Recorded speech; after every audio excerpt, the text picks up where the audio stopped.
नमस्कार, lead India के इस वीडियो में आपका बहुत बहुत स्वागत है। दोस्तों, इस वीडियो में मैं बताऊंगा कि अगर किसी भी एम्प्लॉय को इलीगल तरीके से टर्मिनेट कर दिया जाए तो आपके 7 राइट्स कौन कौन से हैं, कौन कौन से आप लीगल स्टेप्स ले सकते हैं, सब कुछ इस वीडियो में मैं एक्सप्लेन करूंगा।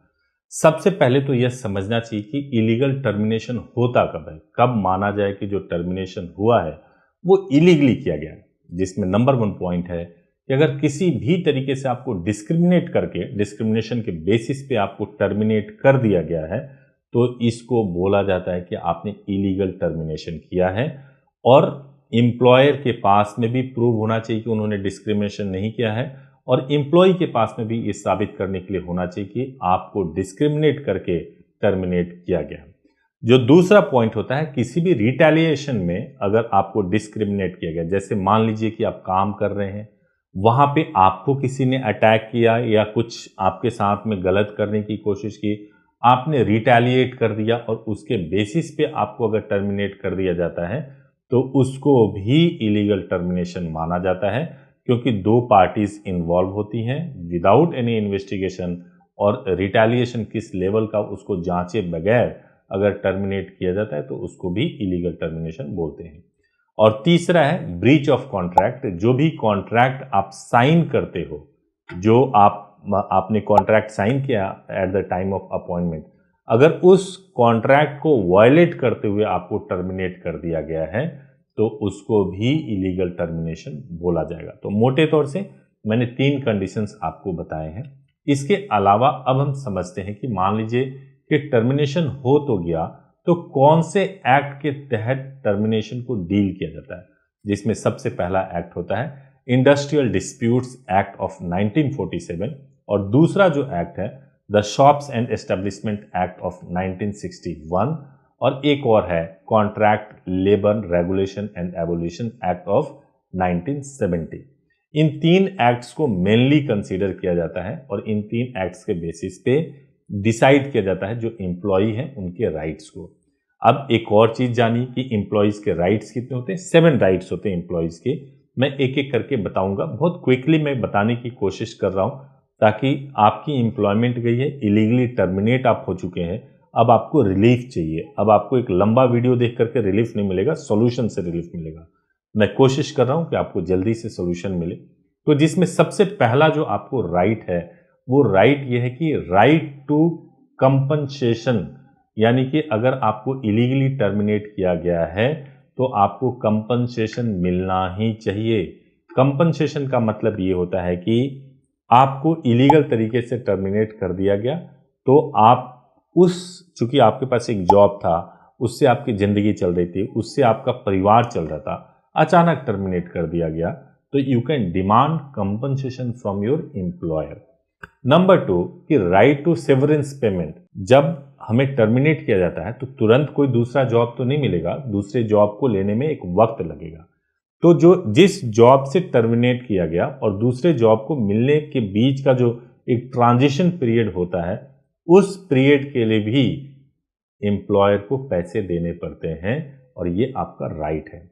जो तीसरा है right to receive a notice for termination of employment. आपको अगर टर्मिनेट किया गया है तो टर्मिनेशन का नोटिस आपको मिलना जरूरी है कि हम आपको टर्मिनेट करने वाले हैं। या तो ये नोटिस हो सकता है या ये नोटिस हो सकता है कि आपको टर्मिनेट किया जा चुका है। तो ये लेटर लेना आपका राइट है, जरूर आपको लेना चाहिए। जो चौथा राइट है राइट टू बी हियर्ड। देखिए, आपके ऊपर कुछ भी एलिगेशंस लगाया गया है, लेकिन बिना प्रॉपरली सुने हुए आपको टर्मिनेट नहीं किया जा सकता। अगर बिना सुने हुए आपको टर्मिनेट किया गया है तो उसको भी माना जाएगा कि इलीगली टर्मिनेट कर दिया गया। जो 5वां राइट है right to sue by reason of illegal और अनलॉफुल टर्मिनेशन। अगर मान लीजिए कि आपको इलीगली टर्मिनेट कर दिया गया है तो आपके पास पूरा अधिकार है कि आप कानूनी कार्यवाही कर सकें और जो भी आपके राइट्स बनते हैं वो राइट्स आप ले सकें। जो छठा है right to have an inquiry conducted. देखो, आपके ऊपर कुछ भी एलिगेशंस लगाया गया, इंक्वायरी कंडक्ट हुई या नहीं, उसकी जांच हुई या नहीं हुई, इंटरनली जो एम्प्लॉयर है उन्होंने उसकी इंक्वायरी करी है या नहीं करी है, यह आपका राइट है, आप इसकी डिमांड कर सकते हो, मांग कर सकते हो। और 7th राइट जो है वो महिलाओं के लिए है कि employment rights protecting pregnant women from unlawful termination. अगर मान लीजिए कोई वुमेन है और उनको अगर आप केवल इसलिए आप टर्मिनेट करते हो क्योंकि प्रेग्नेंट है और आप नहीं चाहते कि उनको एक लंबे छुट्टी पे भेजा जाए ड्यू टू प्रेगनेंसी और इस वजह से आपने टर्मिनेट कर दिया, तो ये भी गलत होता है। अब मान लो ये सब चीज हो गया, उसके बाद से लीगल रेमेडीज क्या है, क्या करेंगे हम इस मामले में। सबसे पहला रेमेडी ये होता है कि हमें लीगल नोटिस भेजना होता है। कई बार ऐसा होता है कि हम लीगल नोटिस ही नहीं भेजते। लीगल नोटिस जरूर भेजना चाहिए कंपनी को, एम्प्लॉयर को, ताकि एम्प्लॉयर को एक वक्त मिले, समझ पाए कि भाई आप सीरियस हो, और अगर एम्प्लॉयर ने आपकी नहीं सुनी तो आप उसको कोर्ट में घसीट सकते हो। तो पहला काम है लीगल नोटिस भेजना। 2 नोटिस तक आपको भेजना पड़ सकता है। फर्स्ट नोटिस पे रिस्पॉन्ड कर दिया एम्प्लॉयर ने, बहुत अच्छा है, नहीं किया तो सेकंड नोटिस भी भेजना चाहिए। जो दूसरा है कि अप्रोचिंग लेबर अथॉरिटीज, जो भी लेबर कोर्ट्स होती हैं, अगर आप उस कैटेगरी में आते हैं तो लेबर अथॉरिटीज को आप अप्रोच कर सकते हैं। वहां से आपको प्रॉपर जस्टिस मिल सकता है, कंपनसेशन मिल सकता है, जो भी आपके प्रेयर होंगे उसको पूरे किए जा सकते हैं। और लास्ट में आजकल बहुत सारे एम्प्लॉयमेंट एग्रीमेंट में जो कंडीशंस लगाए जाते हैं कि अगर कोई डिस्प्यूट होगा तो आर्बिट्रेशन और कंसिलिएशन में जाएंगे। हालांकि कंसिलिएशन रिपील्ड हो चुका है इंडिया में, आर्बिट्रेशन में जाएंगे तो आर्बिट्रेशन का जो क्लॉज है उसको यूज करके आप आर्बिट्रेटर अपॉइंट करने की मांग कर सकते हैं और फिर आप अपने मैटर को रिजॉल्व करा सकते हैं। इसके अलावा आपके पास यह भी राइट है कि आप क्रिमिनल केस भी कर सकते हैं अपनी कंपनी के ऊपर। पहला देखिए, आईपीसी में 406 यूज किया जाता था, criminal breach of trust. 406 criminal breach of trust आप आईपीसी के तहत लगा सकते थे एम्प्लॉयर के ऊपर, और बीएनएस में 406 को बदल करके 316 कर दिया गया है।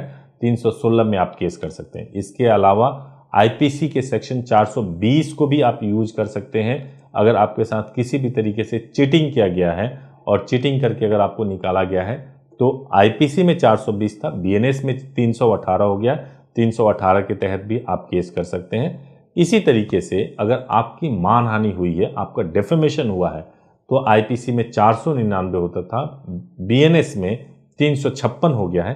आप इसके तहत भी एफआईआर करा सकते हैं और करा करके न्याय आपको मिल सकता है।